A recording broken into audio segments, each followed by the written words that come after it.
आधिकारिक रूप से अंतर्राष्ट्रीय ओजोन परत संरक्षण दिवस कहा जाता है। हर वर्ष 16 सितंबर को मनाया जाता है। यह दिन उस वैश्विक प्रयास को मान्यता देता है जिसके तहत पृथ्वी को हानिकारक पराबैंगनी यूवी विकिरण से बचाने वाली ओजोन परत की रक्षा की जा रही है। प्लीज हमारे चैनल को लाइक और सब्सक्राइब जरूर कर ले। इतिहास और पृष्ठभूमि स्थापना। संयुक्त राष्ट्र महासभा ने 1994 में 16 सितंबर को विश्व ओजोन दिवस घोषित किया। उद्देश्य 1987 में हस्ताक्षरित मॉन्ट्रियल प्रोटोकॉल की स्मृति में, जिसने ओजोन परत को नष्ट करने वाले रसायनों जैसे CFCs पर रोक लगाने की वैश्विक प्रक्रिया शुरू की। कन्वेंशन दोनों को सार्वभौमिक अनुमोदन प्राप्त हुआ। यह उपलब्धि पाने वाली और पृष्ठभूमि स्थापना। संयुक्त राष्ट्र महासभा ने 1994 में 16 सितंबर को विश्व ओजोन दिवस घोषित किया। उद्देश्य 1987 में हस्ताक्षरित मॉन्ट्रियल प्रोटोकॉल की स्मृति में, जिसने ओजोन परत को नष्ट करने वाले रसायनों जैसे CFCs पर रोक लगाने की वैश्विक प्रक्रिया शुरू की। विशेष मील का पत्थर 16 सितंबर 2009 को मॉन्ट्रियल प्रोटोकॉल और वियना कन्वेंशन दोनों को सार्वभौमिक अनुमोदन प्राप्त हुआ। ये उपलब्धि पाने वाली पहली पर्यावरणीय संधियां बनी। मॉन्ट्रियल प्रोटोकॉल का महत्व लगभग 100 हानिकारक रसायनों ODS पर प्रतिबंध या नियंत्रण लगाया। किगाली संशोधन। किगाली अमेंडमेंट के तहत HFCs शक्तिशाली ग्रीन हाउस गैसें को धीरे धीरे समाप्त करने का निर्णय लिया। इससे ओजोन परत की मरम्मत शुरू हुई है और अनुमान है कि यह 1980 के स्तर तक 21वीं सदी के मध्य तक लौट आएगी। नियमित वैज्ञानिक निगरानी, अपडेट और सख्त अनुपालन इसे वैश्विक शासन का एक सफल मॉडल बनाते हैं।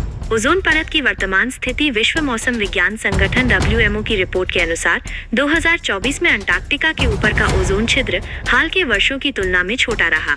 यदि वर्तमान नीतियां जारी रहीं तो ओजोन परत 2045-2060 तक पूरी तरह से 1980 के स्तर पर लौटने की संभावना है।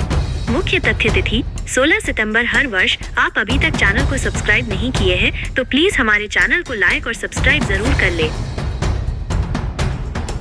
शुरुआत संयुक्त राष्ट्र महासभा 1994 पृष्ठभूमि 1987 का मॉन्ट्रियल प्रोटोकॉल 25 की थीम विज्ञान से वैश्विक कार्रवाई तक। महत्व ओजोन परत इक्वल्स पृथ्वी का रक्षक कवच। सोना सिर्फ गहनों की चमक दमक ही नहीं बल्कि वैश्विक अर्थव्यवस्थाओं की रीढ़ है। डिजिटल करेंसी और क्रिप्टो के इस दौर में भी सोना। विश्व स्वर्ण परिषद वर्ल्ड गोल्ड काउंसिल के अनुसार 2025 की दूसरी तिमाही तक दुनिया के 8 सबसे बड़े सोना भंडार वाले देश में भारत समेत चीन जैसे बड़े देश शामिल हैं। अमेरिका लंबे समय से सोने का सबसे बड़ा भंडार रखने वाला देश है। 2025 Q2 में इसका भंडार 133.46 टन रहा, जो 2000 से लगभग स्थिर है। इस तरह से ये पहले नंबर पर है।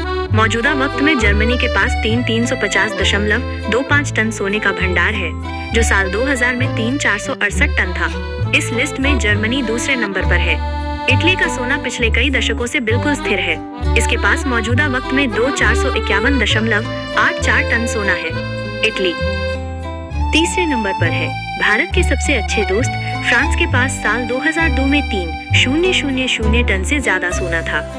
हालांकि मौजूदा वक्त में फ्रांस के पास 437 टन सोना है। फ्रांस सोना रखने के मामले में चौथे नंबर पर है। आज से 25 साल पहले यानी साल 2000 में रूस के पास केवल 343 टन, वो 335 टन तक जा पहुंचा है।